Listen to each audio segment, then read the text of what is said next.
Oh, you didn't know? Your ass better call somebody! The energy revealed. Brooklyn to Queens, reppin' both hoods. Rob and CP, keep it fire misunderstood. Cheer 'em all loud, let the anthem flow. Mets fans unite at the pregame show. From city stand lights to the skyline greens, it's the heartbeat of Queens, the craziest dreams. Rob hype on the mic, CP's the fire spark. Together they ignite. Voices like the park, fans dripped in jerseys. Legacy bold, the Metropolitan story forever told. Turnstile spinning, the crowd floods the gates. This is family, no time for debates. Crack of the Batman, the roar never fades. Queens in the blood, it's how champions are made. Cheer 'em all loud, let the anthem flow. Mets fans unite at the pregame show. From city stand lights to the skyline gleams, it's the heartbeat of Queens, the craziest dreams. 7-line swagger, vibes electric and wild. Mets legacy golden since I was a child. Orange crushed skies, let the battle ignite. Ride for the home team till the last fight.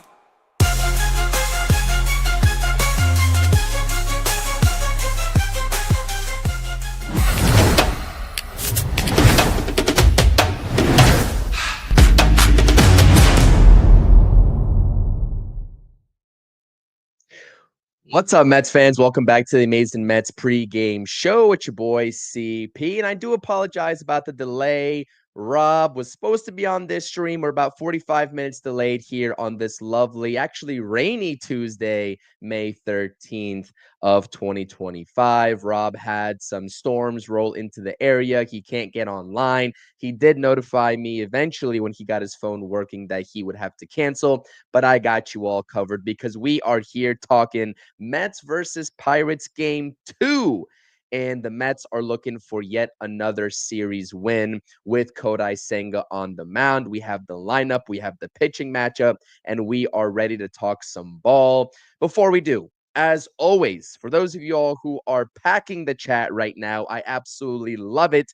Please make sure to not forget to hit the thumbs up button on this stream. If you enjoy the content, if you enjoy the pregame, postgame coverage, the videos that we all drop here during the season, if you missed the video that I posted today, talking a little bit more about my thoughts and opinions and about a potential Luis Robert Jr. trade, I linked that video in the description down below after the stream. Make sure to go check it out. And please keep dropping those comments in the live chat. I want to hear from you all what you all have to think about last night's victory, last night's win. We didn't do a post game. I was unavailable for a post game.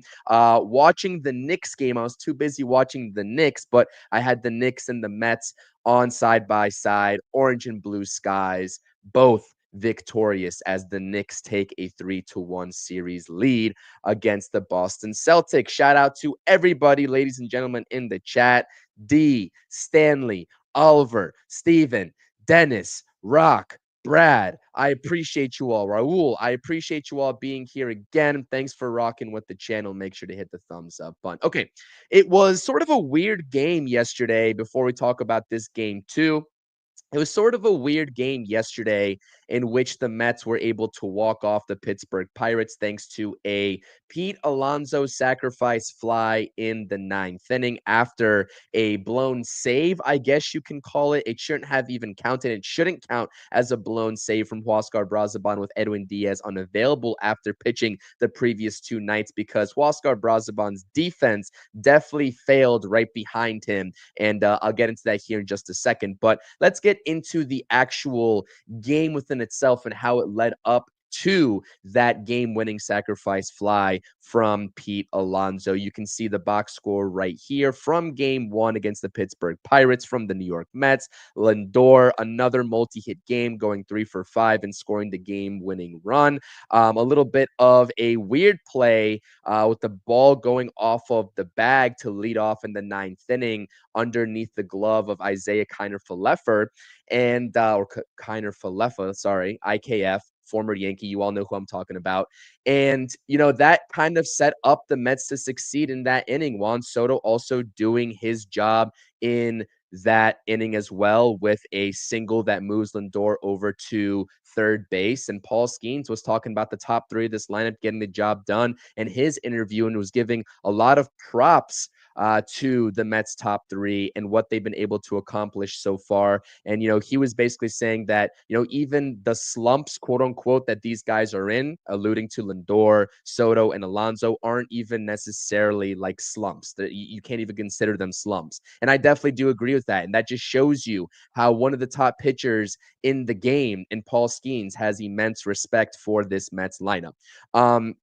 But just going up and down the list, it was really good to see. Only two New York Metropolitans did not have a base hit yesterday, and that was Alvarez taking the 0 for 3 with the walk, and Brett Baty going 0 for 2 with the strikeout before being taken out of the game for, I guess, a defensive replacement or defensive adjustments as Tyrone Taylor went to center field. McNeil went over to second base. And Luis Angel Acuna, that was actually a really interesting move from Carlos Mendoza in terms of trusting Luis Angel Acuna at third base late in the ball game, which ended up being costly. Thankfully, not in terms of a loss, but Luis Angel Acuna had a play at the plate in which the Pirates scored the game-tying run. And he was looking at the ball, he was looking down at his glove, and he simply couldn't come up with it. He tried to fire it to first, and the runner was still safe at that moment. So really interesting shift because Luis Angel Acuna can definitely play third base, but he doesn't have much experience there. So I'm kind of curious why Mendoza wouldn't have rolled with Brett Baty there late in the ball game. But anyways, again, it does not come back to be too costly because the Mets still get the W. But the one thing that we need to talk about outside of the offense, listen, Jeff McNeil, Paul Skeens, anytime you can scratch a win across, right, against a team that has Paul Skeens on the mound, it's awesome, right? You're going to take that all day. And we said it on multiple streams, the pregame stream yesterday before the game. We said it, after the Cubs series concluded with myself and Zach, if you were part of that stream. All you have to do in game one is just find a way to stay in the ball game and get Paul Skeens out of the ball game to get to the Pittsburgh Pirates bullpen, which is exactly what the New York Mets did after going down 1-0 in the second inning, thanks to a solo home run by IKF for the Pittsburgh Pirates. Jeff McNeil comes up in the fourth inning and rips, I believe, what was a slider. It was a hanging slider from Paul Skeens down the line for an RBI double that scored Brandon Nimmo. Jeff McNeil, again, he's hitting 244. His OPS is back over 800. It just seems like Jeff McNeil is hitting in spurts. You know what I mean? A couple of games he'll have really solid performances, and the next couple of games he'll come back down to earth. And I feel like that's really been the storybook, right, of the Mets offense thus far, is that there are a handful of guys in this lineup that will get hot for a couple of games and then come back down to earth, and then the next guy will get hot. And it just seems like the Mets offense still just hasn't gelled. And I say this pretty much every stream.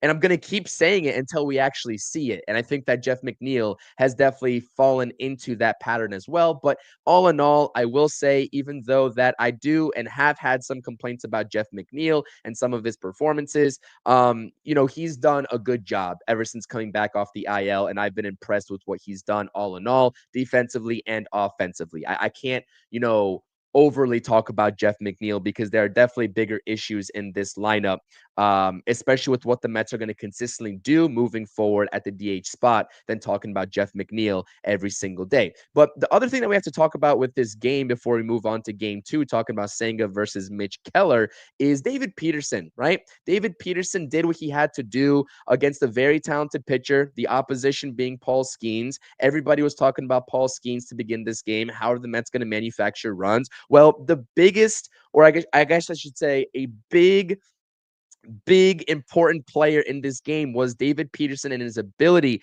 to keep the Mets in the ball game long enough for the Mets to get into that Pittsburgh Pirates bullpen. And that's exactly what he did. 6 innings pitched. Again, you're talking about another Mets rotation starter that is able within the past week or so to get into the 6th inning. and that is huge. We've seen Senga do it in his last go-around against the Diamondbacks, right? We've seen Griffin Canning do it against the Cubs. We've seen Clay Holmes do it against the Cubs, and now we get to see David Peterson, or we did see David Peterson do it against the Pittsburgh Pirates, and hopefully we get more of the same from Kodai Senga tonight in this Game 2 matchup. But 2 earned runs given up by David Peterson across 92 pitches. He's able to lower his ERA to 3.05 on the season. 7 strikeouts for David Peterson. A couple of early walk issues in this ball game, 3 walks in general. He's been pretty decent about limiting the walks, and the Mets rotation in its entirety has struggled immensely with walks as they are top 5 in walks given up. But it was a really solid performance, and David Peterson did look locked in, right? He looked locked in, and that was awesome to see. And the other thing that I wanted to talk about was actually 2 things, right? This game was so strange. I feel like this game was just, just mental mistakes by both teams, right? From both the Pirates and the Mets. And it was like, who was trying to give this game away more? And inevitably, it was the better team that came out on top in the New York Mets, as we would all expect. First of all, Jose Butto coming into the ball game to relieve David Peterson was really weird to see, as he kind of struggled a little bit giving up that go-ahead run at the time. That disengagement, I have never seen up until this point, ever since this rule was implemented. And, I might have just missed it, but I haven't seen a Mets pitcher yet give up a balk because of throwing over 3 times and failing to pick a runner off. That was the first time I really saw that happen, with Jose Butto throwing over to second base and not being successful, which he almost was, right? It was a bang-bang play. Mets didn't get it. It was a balk. Runner moves to third base. So I'm not sure who that was on, right? I'm assuming it's on Jose Butto making that decision. He should have already known that he threw over 2 times. But again, it didn't prove too costly because of the end result. But things like that definitely matter moving forward. You got to have your head in the game. You can't make that type of mistake. And then also, to go along with the mental errors, I guess we can say, is the defense behind Huascar Brazaban. Gives up a leadoff single to Alexander Canario to lead off the top of the 9th inning. You have a 3-2 lead. And a ball that was, I guess, semi-sharply hit up the middle took a perfect, you can't get a better hop than Francisco Lindor got up the middle there. And this is not a case where Acuna and Lindor are not looking the ball in and they're taking their eyes off the ball. It looked like both of these players had their eyes on the ball the whole way. It's just they could not squeeze the glove and get the ball in there. And again, things like that are going to happen. Good job by the Mets offense picking up, the defense, and Lindor picking himself up and starting off the next inning and shaking off the air. But I want to see cleaner defense later on into the ball game. So good win. I'll say it's a weird win, a weird way to win, but a win nonetheless, as the Mets improved to 27-15 on the season. Getting back into the chat here, Dennis says, have to win these games versus teams like this. Yeah, this is, like I said, this was definitely a winnable series from the get-go. I've said this multiple times. This is now, after you scratch a win against the Pirates in a game where Paul Skeens started, going against Mitch Keller today and falter in Game 3, this is now a sweepable series. And there are no excuses. You have to go out there. I know there's some weather concerns. There's some light rain in the area. The rain could progress as the game goes on today at Citi Field, but you have to get off to an early lead and don't look back.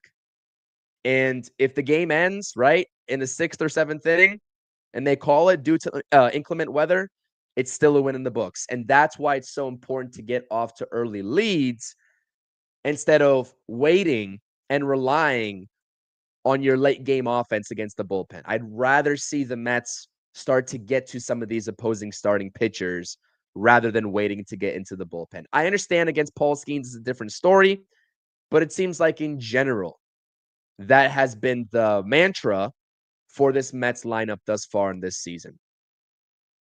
Let's talk some Mets, says Brad. Absolutely. Let's talk some Mets. I love talking Mets. I love it. I love it. By the way, we will be live for the post game today as well whenever this game does end, even if there's a delay to end the game and they call it, we will be live. Rob can't join me. I will be joined by Zach yet again as we are doing a dual post-game show here to break down everything that you all need to know and what happened in Mets versus Pirates game 2 coming up in just about an hour and 15 minutes, scheduled first pitch at 7:10 p.m. Eastern Standard Time. And this is really the most important thing here that Dennis is saying, right? We are getting the David Peterson that he was advertised to be. And when you take a look at the ERA, the walks and hits per innings pitched, particularly the ERA, right? I think that at this point, if I'm not mistaken, David Peterson probably has the highest ERA on this Mets team. I mean, Griffin Canning is in the twos. Let's see what Clay Holmes is at. I know Senga's 1.16 going into today's game. Clay Holmes is at 2.74. And let me see, Tyler McGill, what is his ERA? Tyler McGill is at a 3.10. Okay, so I was wrong. Tyler McGill has the actual highest ERA. But, given the season that David Peterson had last season, everybody expected him to pick up where he left off. And he has the tools to do so. He has the put away pitches to do so. And it seems like he's been just okay, right? So far in the early goings of this season, but I really was impressed with what he was able to do yesterday, and hopefully he's able to build off that because this Mets rotation is beyond impressive right now. Beyond impressive. And even the bullpen games, right? The long relief games. We see guys coming up and making immediate contributions pretty much outside of Blade Tidwell, who had a struggle-filled start in his outing against St. Louis, his MLB debut. So not only are the mainstay starters getting the job done, but every single guy pretty much coming up, right, whether it's the bullpen or whether it's the rotation, as fill-ins for the time being, as the Mets are still trying to figure out what's going to happen when Manaea comes back, when Montas comes back. They're contributing, and it's awesome to see. The Mets pitching through and through. The combination, you can take a look at the individual split numbers of the bullpen respectively, of the rotation respectively, and then combine both the rotation and the bullpen. It doesn't really matter how you want to cut it. The numbers are going to be impressive. And so I think that if you are trying to generalize the Mets season thus far, as they are 12 games over 500, the pitching is leading the charge. I think that we can objectively state that. So good win yesterday, and it was a tough fought game. Can't take the Pirates lightly. They just came off of a series win against the Atlanta Braves. Scrappy team. I think they're a little bit better than what their record shows. Now, they're not a great team, don't get me wrong, but you can never take any opponent too lightly, especially some of these sub 500 teams that love to play really hard against the New York Mets because they know a lot of people are watching for the New York Mets, and they have a chance to make that impression on a big stage. So really good to see. Really good to see the Mets taking care of business in game 1 and setting themselves up for a series win here in game 2. Kodai Senga versus Mitch Keller. Kodai Senga has been really impressive to me, and I think to this entire Mets fan base. If you're complaining about Kodai Senga to begin this season, I'm not really sure what you're looking at. The only complaint that I would have, kind of nitpicking here, is the walk rate, which is sort of mimicking what he did in 2023, right? Above league average, but something that isn't hindering his overall numbers because he's able to get out of jams. He's able to get the strikeouts when he needs them. He's able to get the double plays when he needs them. So, yeah, we'd love to see Kodai Senga, stop walking batters as he had 5 walks against the Diamondbacks in his last outing. But somehow, even given those 5 walks, he was still able to be efficient. And I think that anytime the Mets have Kodai Senga up there on the mound, there's a good chance that the Mets are winning that ball game, or at least staying in the ball game until the bullpen comes in. So really, really, really happy with what we've seen out of Kodai Senga. And let's be honest, right? Let's be honest. As Game is saying in the chat here, this should be an easy win despite another one of Mandy's dumb lineups. I don't know if I'll call this a dumb lineup. I didn't read that comment all the way through. I'll get to the construction here with no Acuna. I would have liked to seen Acuna play today as well, but I'm not going to complain about this lineup. McNeil DHing is pretty interesting. I'll say that, but I'm not going to complain about this lineup. What I will say though is that Mitch Keller, this is a guy in Mitch Keller that I really do think the Mets offense should get off to a fast start against. I really do think that. Mitch Keller has not been impressive, and you can tell that with the 4.40 ERA that he's boasting right now. But even outside of that, just the overall metrics, right? He's not striking hitters out at a respectable rate. The walk rate is around league average, so that's fine. Hard hit rate, kind of shaky. And you just take a look at his overall arsenal. He's a 6-pitch pitcher, right? He has 6 different pitches that he's able to utilize. But, let's take a look at it right here. I had it pulled up before, but let's take a look at it here. All of his pitches pretty much are not fooling anybody. Mitch, Keller, Savant. Let's look at it. All right, so predominant pitch, 4-seam fastball. Guess what opposing hitters are hitting off of his 4-seam fastball? 286, right? Sweeper is probably his best pitch. He throws it 17.5% of the time. Opposing hitters are hitting 143. But then you take a look at the supplemental pitches after the sweeper, generic regular slider. Hitters are hitting 300 off of it. His sinker, hitters are hitting 444 off of it. And his changeup, 278 batting average against on the changeup. None of these pitches really impress me. Throws about 93 miles per hour to 94 miles per hour. This is a guy that I think the Pittsburgh Pirates in his career were expecting a lot more out of. And don't get me wrong, he's a talented pitcher. He has the tools. He has the vast variety of pitches to throw, but he hasn't really been finding success this season with many of his pitches outside of the sweeper. So, and committees saying, his sinkers are stinkers. Yeah, I mean, if someone's hitting, if the opposition is hitting 444 against one of your pitches, I would think to stop throwing that pitch. If I'm the catcher, if I'm the pitching coach, if I'm Mitch Keller, I'm like, I will stop throwing that pitch because that's not a good one for him. So I would expect a heavy dosage of 4-seam fastballs and sweepers if I'm the New York Mets lineup. And again, that's something where Mark Vientos, we've been talking about and having the discussion about him continuously adjusting and laying off of those down and out sweepers / sliders, however you want to categorize it, and letting the pitcher come to him. And the same thing can be said for Pete Alonso and his continued adjustment from last season. He's doing a lot better of a job. And I even noticed it yesterday late in the ball game, right? On one of his RBIs, there's an infield hit that scored Acuna. Bang, bang, play again at home plate. And Acuna is able to get underneath the tag.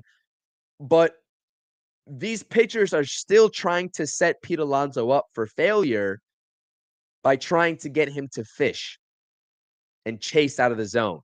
And Pete Alonso's having none of it.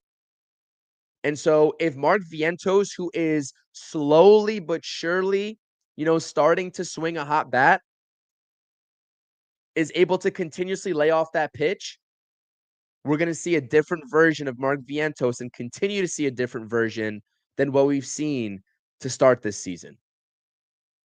But again, the configuration is interesting here. Back-to-back days as I have my live chat poll. If you're over on X, come over to the YouTube channel.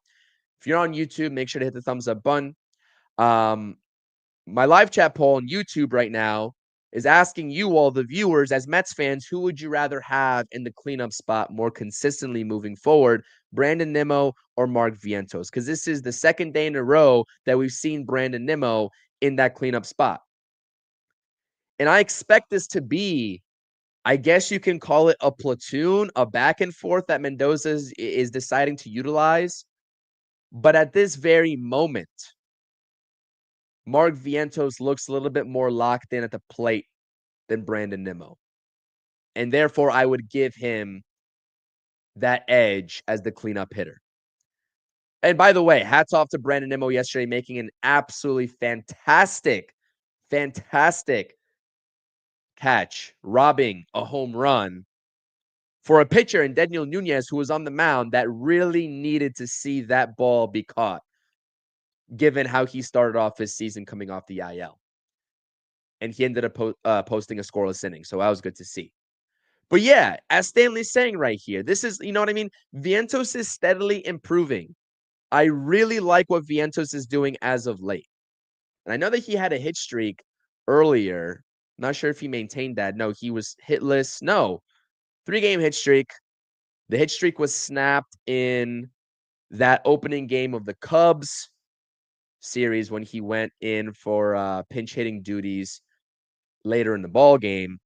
But before that game, he was riding a 5-game hit streak. And so batting average is up to 243 if you care about the batting average. That's gone up. OPS is steadily going up. 721. I think that we all are disappointed right now with the home run production. Only 5 home runs. This is a guy where, he came into the season after coming off of a season where he hit 27 home runs. We're like, okay, easy. Full year sample size, 30 plus home runs, easy. And he can still get there. He can still definitely get there.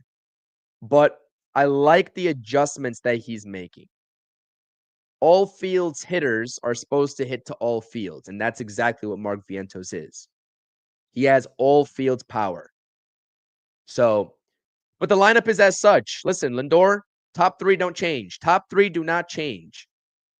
You all know me coming into the season. I was a proponent of Juan Soto batting third, but you don't fix what's working. I guess is that the saying? You don't fix what's working. Yeah, you don't fix what's working, right? Lindor batting leadoff, playing shortstop. He's playing at an MVP caliber, rate at this point. Juan Soto batting second, playing right field. Alonso hitting third, playing first base. Nimmo, okay, batting cleanup, left field. I can live with that. Vientos playing third base, batting fifth. McNeil batting sixth, DHing, right?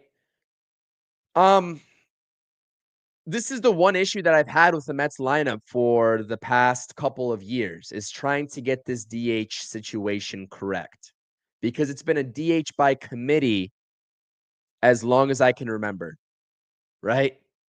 From like Vogelback to Darren Ruff to JD Martinez to Jesse Winker to Starling Marte, now to Jeff McNeil. If there's one thing that I want is on my wish list for the Mets moving forward, whether it's this season or in the 2026 season, is get an everyday DH, whether he's already on this roster in Mark Vientos, or whether you have to go out externally and go get the guy, right, via free agency or trade in the offseason. Just go get the guy. Because I don't want to keep seeing this DH platoon merry-go-round that just simply isn't working. Thank you, Fred. If it ain't broke, don't fix it. That's what I was trying to say. I'm not good with these sayings, as you can tell. But yeah, I don't dislike having McNeil in this lineup. I think he's swinging a respectable bat. I mean, he did account for the lone Mets run, RBI yesterday against Paul Skeens on a really good swing on a hanging breaking ball. And I'm not saying that we have to force feed him into this lineup more often than not. It's not what I'm saying at all. So, yeah, I mean, at this point, it's still early enough into the season where I can live with all these variations of a lineup. When we talk about June, July, and definitely post-trade deadline, would I like to see a more consistent lineup? Yes, absolutely. Absolutely. But I still think Mendoza, with all the options that he has to work with, is still trying to figure out the perfect combination, especially with a guy like Jesse Winker who's unavailable, right? Starling Marte, who the Mets were trying to get rid of in the offseason, but couldn't because nobody really wants him, right? And so that's a roster spot where the Mets made the conscious decision not to DFA him and keep him on the roster, therefore needing to play him and give him at-bats. Because you're not going to roster Marte and just never play him. That's not feasible. So in this situation, right, I'll say having more options to me is a little bit more detrimental than having minimal options. And I know that sounds kind of weird and maybe kind of stupid at face value. And I understand that because injuries do happen. But I'd like to see the Mets get a little bit more consistent down the road. But I understand why Mendoza is doing what he's doing right now and trying to see what combination works. But if you listen to the pregame show yesterday that Rob and I did, I really like the lineup variation of having the three young guys in the lineup, respectively, Vientos, Beatty, and Acuna. I like that lineup a lot. And you can still do that, but if that's the case, if you roll with that variation on a consistent basis down the road, either Tyrone Taylor or Jeff McNeil is going to have to sit. And so in that circumstance, you pick who sits, Tyrone Taylor or Jeff McNeil. So it's interesting. There's a lot of discussions to be had.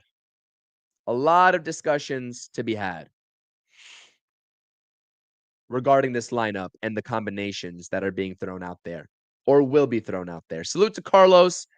Appreciate you, Carlos Ortiz. Definitely appreciate you. Salute to everybody in this chat right now. Please smash the thumbs up buttons. AC is saying Beatty at second base doesn't make sense. Plays Vientos at DH. And this is also still a trial run for Brett Beatty at multiple different positions, right? He started off the game yesterday at third base. Again, going back to the discussion I just had and recapping yesterday's win, really surprised that Mendoza decided to take Brett Beatty out and leave Acuna in. Clearly, you want the speed of Luis Angel Acuna, but defensively, I would just ride with the guy that is a natural third baseman over the natural second baseman / shortstop in Acuna. But clearly, that means a lot when you have a manager that makes these decisions based off of trust, as most managers do in today's day and age, right? And Acuna is able to win that trust over defensively by shifting over to third base late in the ball game. So this merry-go-round of second base, DH, and third base is going to be very interesting. Right now, the combination that I like is playing the young guys, but who gets the short end of the stick at that point? Tyrone Taylor or Jeff McNeil? So that's what we're going to have to keep discussing. I don't have the answer to that. I don't think even Mendoza has the answer to that just yet. So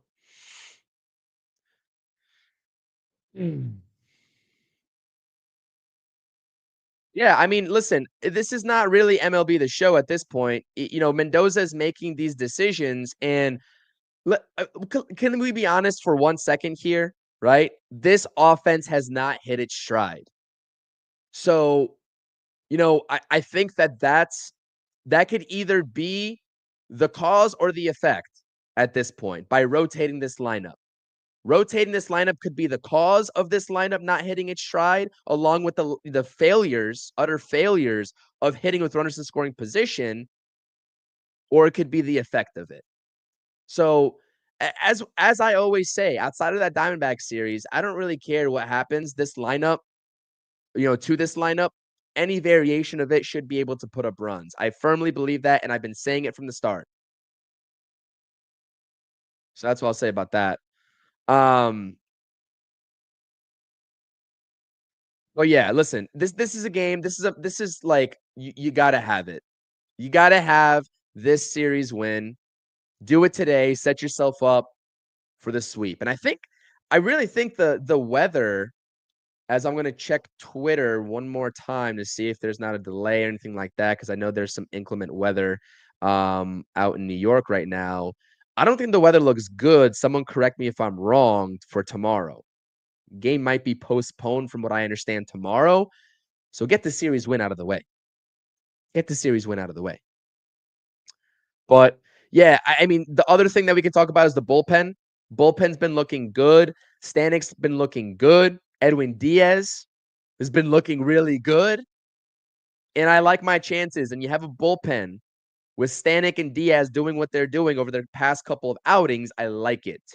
I'd like to see better production and a little bit more confidence, more solidified outings from Jose Buto, because I do think that he has a lot of things to improve on as of right now. He's kind of been a little bit inconsistent from the way that I've been assessing his outings so far in this early going of the 2025 season. But I think the bullpen will be A-okay. I know that there's been a lot of concerns with this fan base about, being overworked, and that's definitely valid to an extent.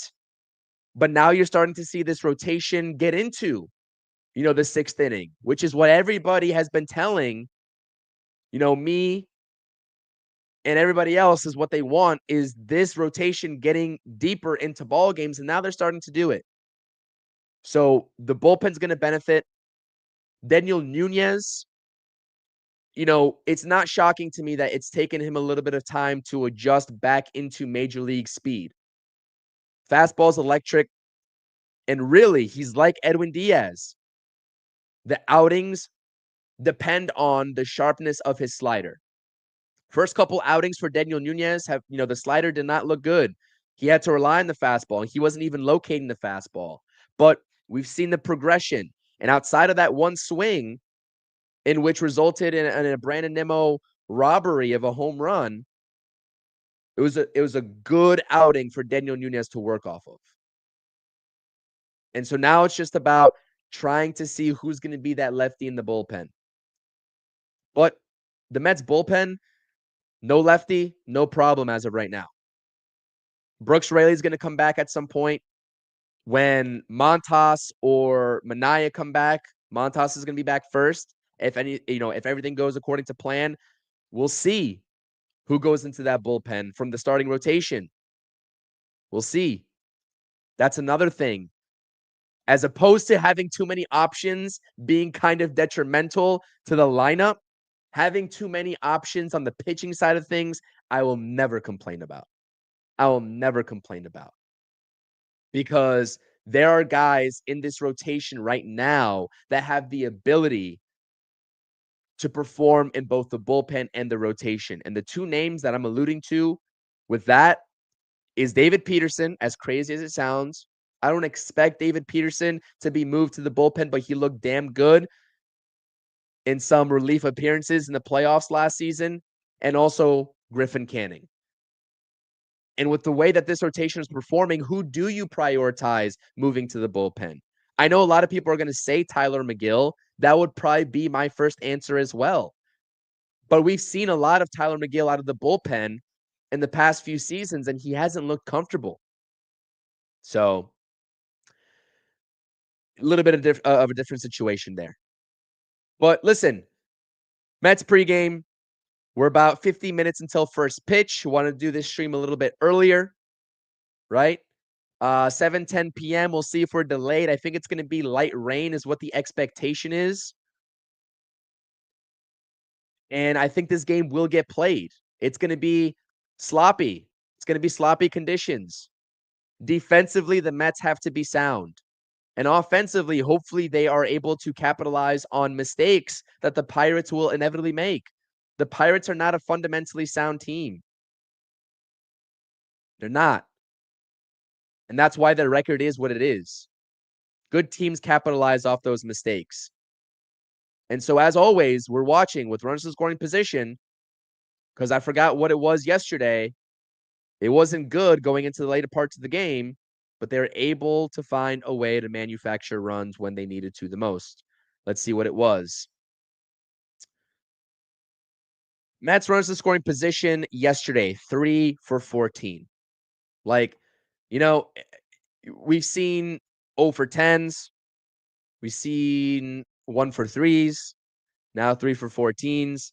That's the one area of this offense that I'd like to see get better as well. Outside of the personnel, everybody should be better at situational hitting and hitting with runners in scoring position.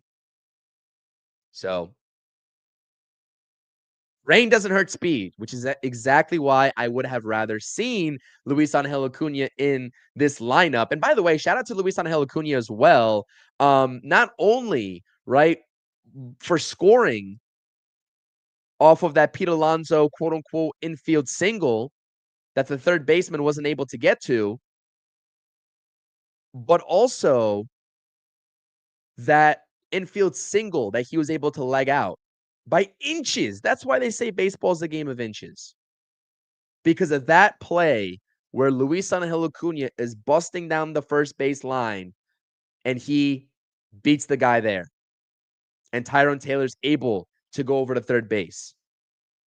And so those are the little plays, right? We haven't seen the power aspect from Luis Angel Acuna, but he still impacts the game with his legs. And it's awesome to see. Can't ever fault a player for hustling, and hustle is all you get out of Luis Angel Acuna. So listen, appreciate you all being here. Mets versus Pirates game 2. Kodai Senga going up against Mitch Keller. Mets offense, especially with the rainy conditions. Don't know what the later stages of the ball game is going to look like in terms of weather. Get out in front to a lead and hold it. Hold it.